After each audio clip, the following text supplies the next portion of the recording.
Welcome to Microsoft Access 102 using Microsoft Access, brought to you by myonlinelearningpartner.com and 599cd.com. I'm your instructor, Richard Rost, and if you have questions, you can email me at richard@myolp.com. Let's go over the objectives for today's class. We're going to start off by covering table field properties. We'll talk about indexing. We'll teach you searching, sorting, and filtering in tables and forms. We'll go over multiple criteria in queries, show you how to make a parameter query where your user can type in the parameter before the query runs. We're going to create an employee table and an employee form. We'll show you how to use a picture field to put a picture of your employee in your database. We'll create a combo box and a list box to select an option from a list of values. We'll teach you how to copy records. We'll go over a basic command button. We'll create mailing labels for customers without missing data. For example, we won't show them if they're missing the zip code.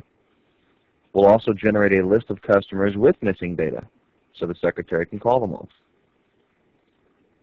Finally, we'll go over compacting and repairing your database. Prerequisites. This class follows our Microsoft Access 101 Intro to Microsoft Access class. We strongly recommend you take Access 101 before taking this class. We will be using the database that we built in Microsoft Access 101 to continue on in this class.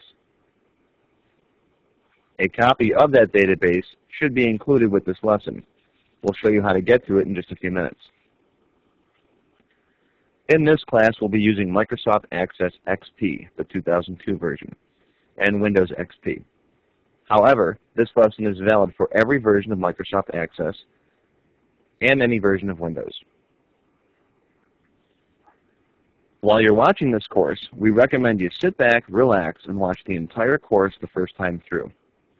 Then, watch the lessons a second time through, following along with the examples.